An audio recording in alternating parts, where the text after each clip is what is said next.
So you do something pretty amazing, which is write plays that deal with really heavy issues around addiction and suicide. I was hoping maybe you just start off just sharing a little bit about what you do while you do it. Yeah, I am originally from a small town in southern Rhode Island. In 2012, I was beginning the final semester of undergrad, and I got a phone call from one of my best friends back home. And the phone call was about my ex boyfriend who had died the night before from a heroin overdose. His father had found him on the floor of the bathroom. It was kind of the beginning of the opioid epidemic, and not all paramedics or first responders carried Narcan, which is the life-saving drug. So they had to take him all the way to the hospital, and he died before they made it there. So I knew that some of my friends had been using opioids, like mostly in high school, it was using Percocet and Oxycontin. Around 2008, all of my friends who were already hooked on pills and then could no longer get it easily on the black market. But heroin was a really cheap and easy thing to get. And that's really when my friends started using heroin. Mm. Fentanyl came onto the scene around 2010, 11, 12. And that's when we started to see this spike in overdoses. And that's when Kyle died in 2012. Mm. I went home to be with my family and my friends, and we were grieving. But I don't think we really realized how many of our other friends were using. So fast forward to 2014, I'm accepted into NYU drama therapy master's program, and I had 3 friends die in 3 months. So I kept getting on the train and going home, going to funeral after funeral and seeing the same faces in the crowd. You know, it was all my friends. And that semester, I was asked by my professor, Dr. Robert Landy, who's kind of the father of drama therapy. He had us write this paper about how theater is healing. Mm. And so I really started thinking about how theater had been healing for me as a kid. I had been in theater since I was 7 years old. And I started thinking about how I could use what I was learning at school in terms of drama therapy to address my community that was deeply grieving, living in fear of more death, and just living in confusion, not understanding addiction, not understanding how to intervene or how to support somebody into treatment. And so what was born out of that was my master's thesis, in which I went home and I collected stories from people in the community. I kind of took all of those stories and distilled them down into the salient themes, which were, shame, guilt, grief, scapegoating is a big one. And I used all of those themes to create the characters and the plot of my first play. Mm. And then I was able to get a grant to do 10 performances all over the state of Rhode Island. And we performed in front of large audiences of people that were in treatment. We performed in recovery houses, in community theaters, and then we would get feedback. We'd have a talk back at the end where we could hear from the community. And every community was different. Some people ask more questions about, like, how does this affect our community? What can I do? How can I help a friend? Some people just wanted to tell us their story of loss. Mm. Some people were angry about dealers and wanted to point fingers at people. So what I found was that offering community a piece of theater that reflected their direct experience was a way for them to reflect on their experience, to Mhm. be able to connect with a character on stage that was just Mhm. like them or had a similar experience, and to work out in real time. For a lot of them, it was the first time they could actually talk about their trauma. For most people, I think it's hard to face heavy stuff, right? What is it about you that made you feel like you had the courage or the willingness or the calling to face such difficult things and spend your life immersed in the hardest of human emotions? I think because I have such a long history with loss and grief. Mhm. My mother was diagnosed with cancer when I was 9 or 10 years old. and she was sick for 3 or 4 years, and then she died. Mm. And I watched the whole process unfold.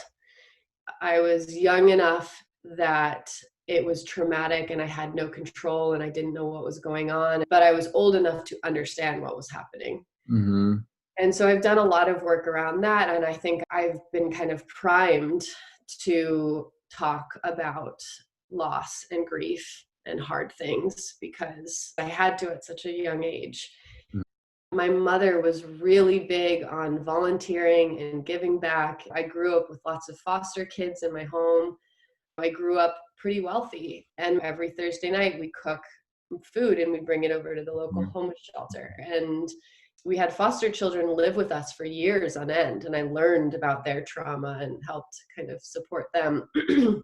So I think I just was kind of primed for it. And then what came with the degree was I was actually given a set of tools and framework Hmm. in which to Need help. help.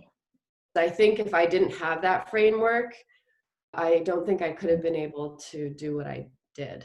Right. It's kind of like you have this pain and you have all this need that you see out in the world and yourself. And then all of a sudden you're given tools, and these tools can help all these people that I've had this pent up desire to want to help because it's helped me. And it's just the obvious next thing to do. Yeah, and I think it's David Kessler just wrote this new book on grief. So he worked with Kubler-Ross. I can't remember her Um, first name. Elizabeth Kibler. Elizabeth Kubler-Ross. Yeah, and so she wrote the stages of grief, and he's written this other book. He has a sixth stage of grief, and it's all about making purpose or meaning from loss. Hmm. And I think that I've really been in that, is how could I make meaning from all of this loss, and how could I create something of purpose for myself? Because as much as I was creating healing and understanding from my community, I was doing it for myself. Yeah. Right. Well, that's how you know you can be good at it. It's like the old startup kind of thing, which is that like if you solve your own problem, you're likely solving it for lots of people as well, because Right. we're not as unique as we think we are, you know? So, Grief and death are going to be big issues. They're already big issues right now going through this whole coronavirus thing. And so it's different than the opioid crisis, but I assume there's going to be really similar themes. How do you think drama therapy and art about grief is going to play a role? yeah, this is a collective trauma that we're all living through, and we have all the preconditions for trauma, like to a T. And so in the next 6 to 9 months, there's going to be a huge need for mental health support. And I think one of the biggest things we can do is make space for people to talk about their trauma or to put it into metaphor. Because right now, trying to make sense of it or trying to even draw a picture or write about it, I'm finding is really difficult. Hmm. Yeah, Right and now, yeah, and I'm you're, living in fight or flight or freeze. yeah. And that part of my brain that turns off and the other part that turns on to get me through daily Mhm. stuff makes it really hard to actually process what's going on right now.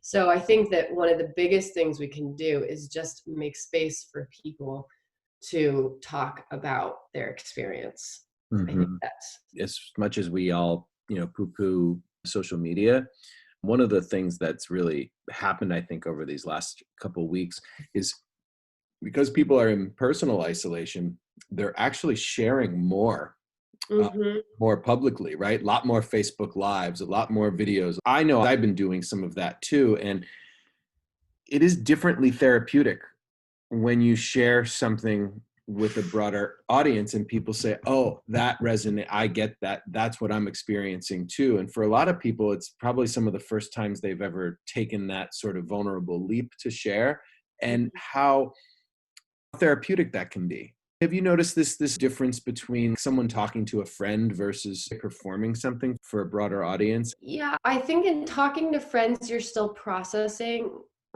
what's going on. When you bring it out into an audience, you have to polish it a little bit, you know? And that makes you kind of sit back and reflect on it. It makes you think about your audience and how they may interpret it. And I think that can actually be really useful. How is this going to be perceived? How is this going to connect? Because everything's relational anyways. I think that presenting it to a larger audience actually is like a great step beyond just sharing with friends, because it forces you to really put it into a container as opposed to just a one-on-one Mm-hmm. conversation. The way that drama therapy works is if somebody suffers a trauma and then they go in to meet with a therapist, if the therapist is like, tell me your trauma, the person will either be like, no, hell no, I don't want to. Or if they try to, they will dissociate. They'll just kind of check out, numb out, and it'll just become a story that they're telling, that somebody kind of outside their body is telling. Or the other extreme is they will be completely flooded with emotion and have a really hard time telling it. What drama therapy does is it gives you a metaphor Mm. or something to help give you a little bit of distance between you and the traumatic thing that happened. So if I went into a session with a client and in that session, they wanted to talk about some horrific childhood trauma, I would ask them to think of a story or a folk tale or a character that's like them, that's like their story, and then tell it through that lens. Then they could regulate themselves and give enough distance Mm-hmm.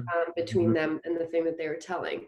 What I find is that if somebody has done quite a bit of work around that specific trauma that was being performed on stage, they will ask questions or talk to the actors as if they're the actors.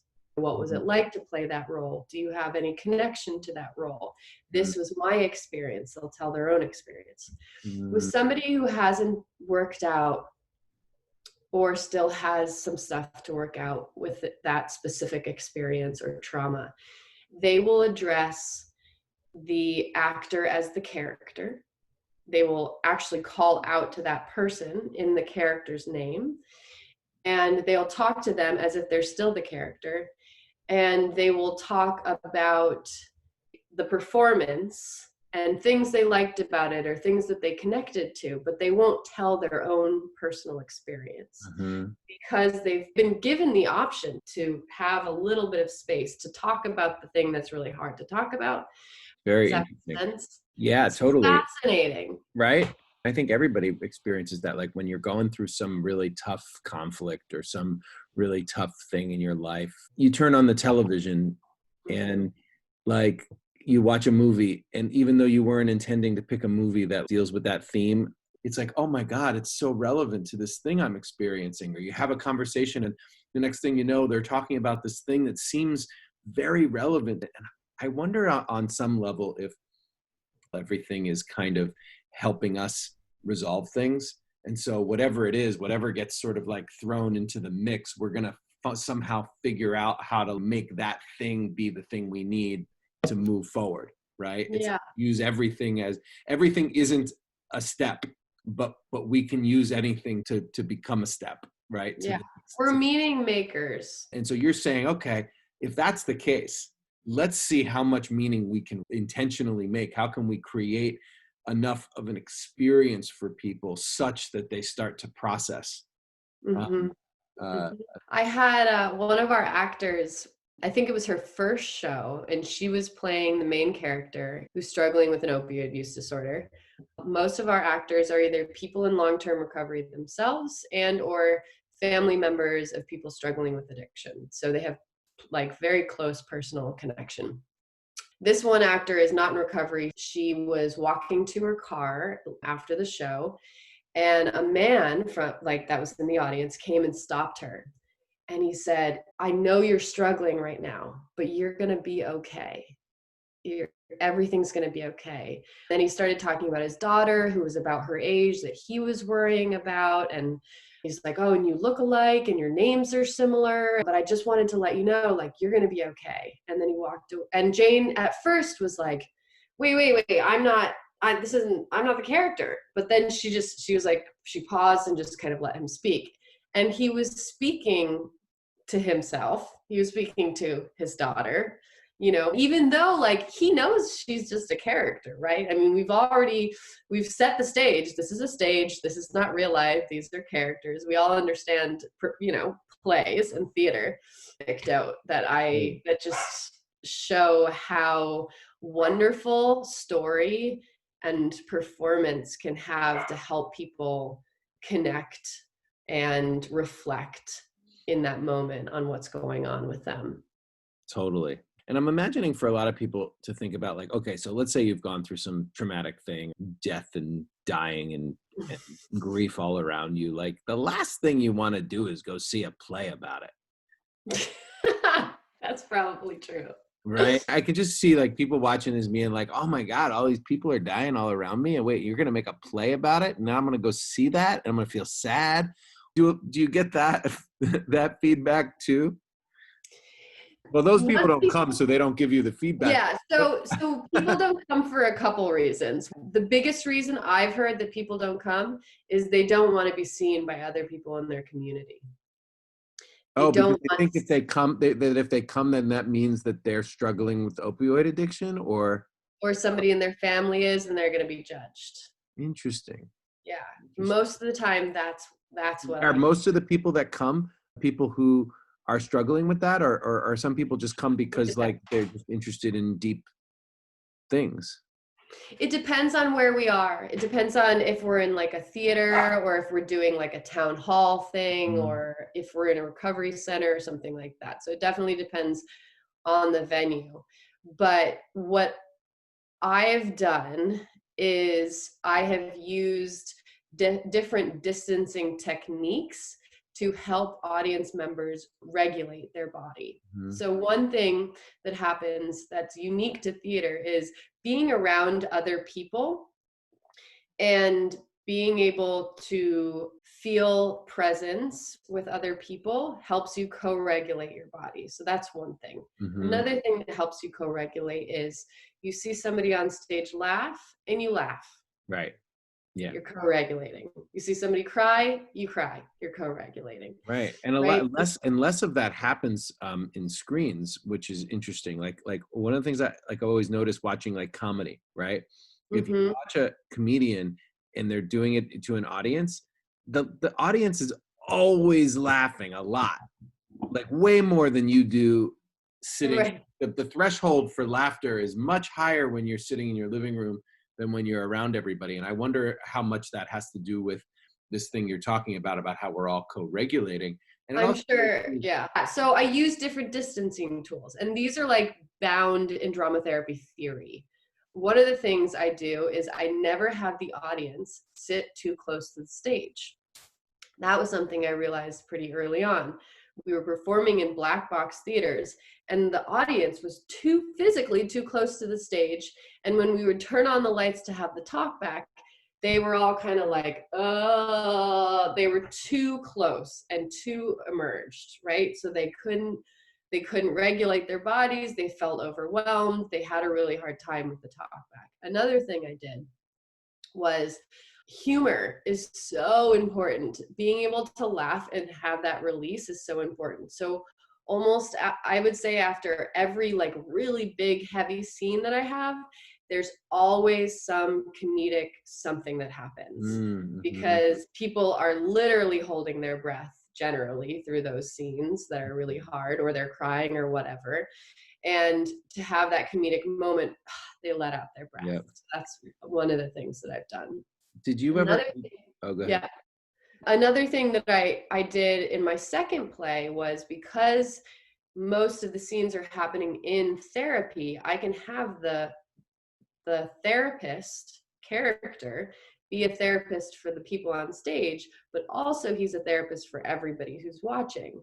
So what I have him do, the character throughout the performance, is after really big hard scenes, is he's doing a breathing exercise with the characters on stage. And I Ah, love to sit in the audience because everybody in the audience is doing the same breathing exercise to help regulate their oh, that emotions. is awesome. What a great Yeah. idea.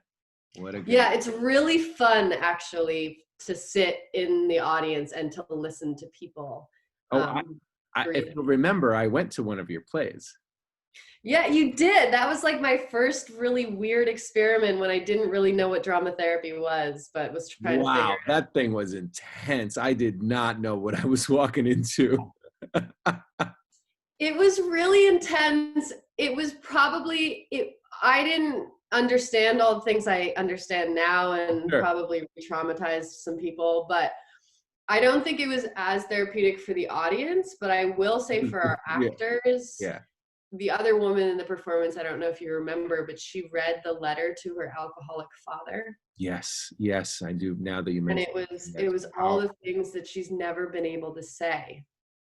And when she came to us, she said, I'm having a really hard time feeling safe in relationships with men.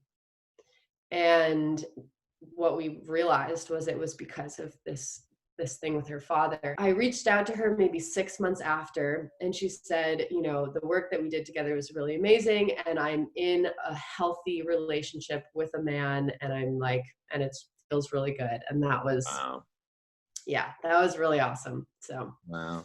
So I'm really interested in this concept of the distancing. Did you ever watch the show 6 Feet Under?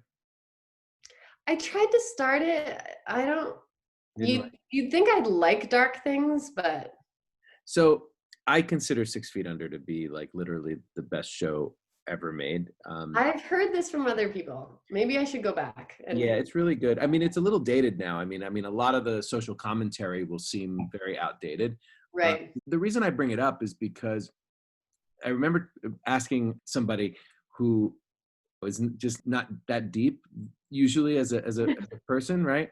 Yeah. And I was like, oh, have you watched 6 Feet Under? Like she said, oh yeah, it's so. Oh, that show is so funny. I saw a couple episodes. And I thought to myself, how could someone think that 6 Feet Under is funny? And I realized it's every episode has a lot of humor in it. But to me, it's just comic relief in the context of really, really the most heavy stuff ever. And that for people that don't want to look at that, they can actually watch the whole thing and just kind of leap from joke to joke. And it's their way of Mhm. distancing from things that Mhm. are harder to look at, Mhm. and if you can look at so much of what people do in relationship to tough stuff they don't want to look at as them creating safe distance, even if they don't know that's what they're doing, Mhm. right? And it just creates a little bit more compassion for the distancing. Because like at least for me, when I see distancing happening and I can spot it, to me it's like I'm like, oh, you're just trying to hide, and I get frustrated. So this is just sort of helping me see that, like, oh, actually the distance is actually can be therapeutic, but there's got to be someone's got to have some awareness of what's happening, or else people can just stay in the hidden place forever if they're not continuing to move forward. Yeah. Yeah, yeah, they can just protect themselves and stay away from it. You're right. They can just hop from the funny thing to the funny thing and Hmm. never get into the deep thing. Hmm. How does that show up for you in your personal relationships? Like how do you apply that personally, or like being able to see it in yourself? Obviously, it's always harder to see it in yourself and in your own relationships than when you're at work. But like, how does some of these concepts show up for you personally? I think how a lot of this shows up for me personally is very much tied to roles, to the roles I play. Hmm. And I've developed roles that keep me safe, Mm. and they are very much, oh boy, this is getting pretty intimate. All right. Okay, Oh sure. boy. Yeah.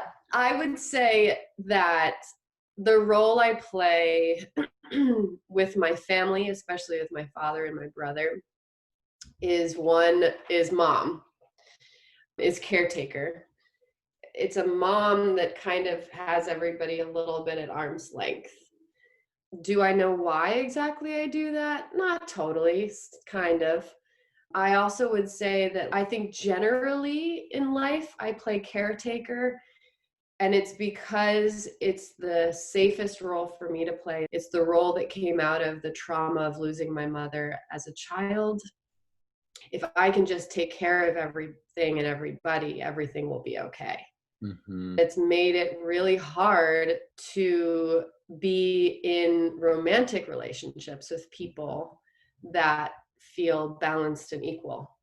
Mm. And so I always end up finding myself in relationships with people where I'm caretaking. Mm. And it's the same story. I end up I caretake, I get frustrated, and I try to change the dynamic, but it's already kind of set. And then I become resentful and frustrated, and then the relationship ends. Mm. Mm. And it's my inability to allow other people to take care of me because of the trauma that happened in my family of origin. Mm-hmm. That my mother was taken, so she wasn't able to take care of me.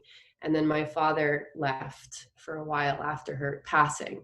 And so there was nobody to take care of me, so I have to take care of me. So in my head for the rest of my life, it's like, well, it's me. I can't rely on anybody else Mm-hmm. because they're not reliable. If you could write your own character, what role would you want to play? I'd like to be a child. I lost my childhood. Yeah. I didn't get to finish it like everybody else did. Yeah. Yeah. You know, What are like some qualities? What are some qualities that would come from that? being taken care of, not having to be afraid, Mm-hmm. you know, being told that everything's going to be okay, Mm. and that I'm going to be okay and I'm going to be taken care of, so I can play. Do you have a sense of who someone would need to be Yeah, this is like my $1,000,000 question.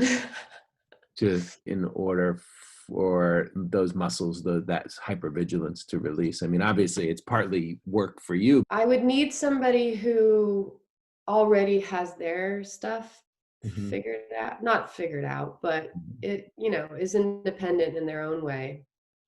But somebody that can take care of me, support me emotionally in the moments that are really hard, but not make me feel infantilized. Right.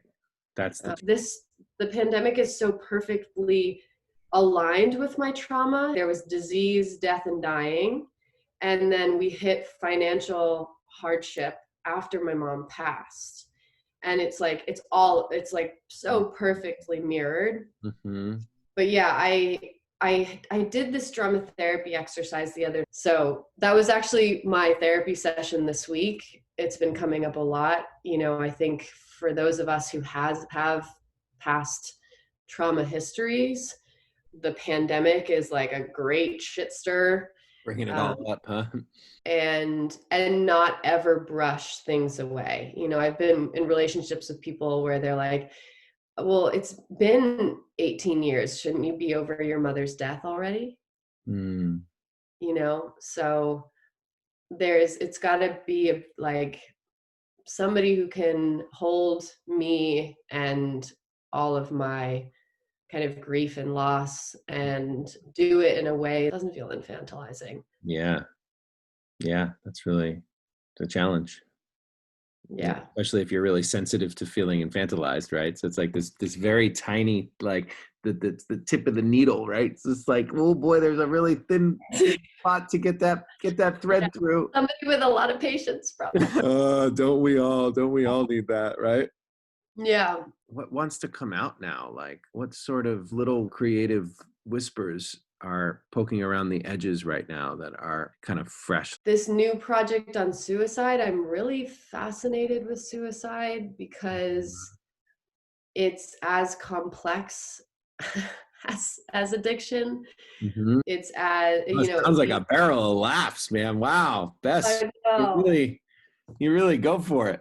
I know, right? Why it just didn't. I could have gone for like puppies and rainbows. But Yeah, puppies die and rainbows don't last very long, so you got plenty of grief with both of them. that's. I think I'm always really curious about death, Mm-hmm. and grief, and You got to watch 6 Feet Under. What's awesome about it? Every episode, right? It starts off somebody dies, right? But then mhm. what you see is all these characters relating to the themes that are related in that death, and how they, not just how they relate to that death coming through their funeral home, but it also just, there's lots of reverberations, like just like we talked about before, that are very well done throughout the whole thing, and the way that the characters evolve over the 6 seasons. It's such an exploration of death. Alan Ball, who wrote it, he says that the whole premise of 6 Feet Under is that the way people lead their lives is a reflection of how they orient to their own and others' death. And so what you get to see is how people change the way they live their lives based on their evolving belief of their own and others' deaths. And you'll see stuff I don't even see, right? Because this is what you do. You create characters. Okay, I will watch it. Maybe Cool. I'll start tonight. And I do feel like I was more ready for the pandemic only because I've been working in an epidemic for the last Yeah. 4 years, where You've been training for the thing that the world needs most right now. What you do is going to be is so greatly needed because people are going to be trying to make sense of this. hmm And I yeah, think suicides, by the way, are going to go up, right? Like yeah, they already have. they already have, right? So you're working on the suicide project. There's a lot of people who are going to be closer to the edge than they've ever been. And I think creating art that meets that moment is probably one of the most useful things. Yeah, I think at the end of the day, the biggest takeaway that I've received from the art that I've made and the response is that people are like, I don't feel alone. Mm-hmm. Yeah, If art does nothing else, just to help us feel not so alone is is a huge help. totally. Totally. Which is one of the reasons why I'm doing these conversations with friends and recording them, is because I think that even just hearing a conversation between friends can be really powerful in helping people not feel alone in a time when everyone's alone. I just have such fascinating friends like you that I want to like share those conversations. And obviously it's a very different conversation than we would have if we were just talking. Yeah. I'm just thinking about how different this is from Yeah. the last two conversations we had Right. over Zoom, because it's a conversation done with the point of helping people take something away instead of us just, bantering and stuff. We're thinking about our audience. I'm amazed and I'm bewildered. Mm-hmm. My heart feels full because it's like, look at how innovative we're being and look at how we're still Yeah. connecting. And then there are moments when I'm like, but we're stuck, you Look, I know. mean, imagine the last time this happened, 1918. It was a flu that killed a lot more people, something like 50 to 100 million people died in the world. Whew. And the world only had less than a third of the amount of people. We had like 2 billion people. We have 7 billion people now. But imagine in 1918, like you didn't have Skype. Most people didn't have phones. I mean, I think Right, a few people right. had phones in 1918, but most people didn't have Yeah, phones. they had Um, carrier pigeons. and the newspaper only came out once a day. And that flu was more deadly, passed faster. We have so many advantages today than they did in 1918. But Right. imagine you were put in isolation in 1918. Like, Now, the other thing that's interesting about 1918, though, is very few people lived alone in 1918. This living alone thing is really a new phenomenon, like yeah, as of the last 50 years. I also think people were tougher then, frankly. I mean, I think we're weak now. I know. We are. We all We're all our so waters. sensitive. We're all so I know sensitive. our water's filtered. We have vaccines. I know, we're wimps, I mean, We really are. and Advil and the. now we can't even handle a dinky coronavirus like this? Buck up, yeah, pull up the boots. Why do I sound old all of a sudden? We Kids just these became days, humans these days, boy, grow some hair in your chest. during my last life, man, things were brilliant. I love it. Thanks so much for joining us. And it's so fun to talk to you. And thank you for being part of the inaugural, whatever this is. Whatever this is. like have a conversation, record it. That's it. Let's see what happens. So, and when we're old and we want to go back and look at our young selves having conversations during a pandemic. Right. We have it. Totally. Hopefully we'll still be using this format of file, right? I mean, this is just going to be like, it's going to be like picking out a VHS tape. It's Zoom, remember Zoom? Now we just hologram in. Have a good night. You too.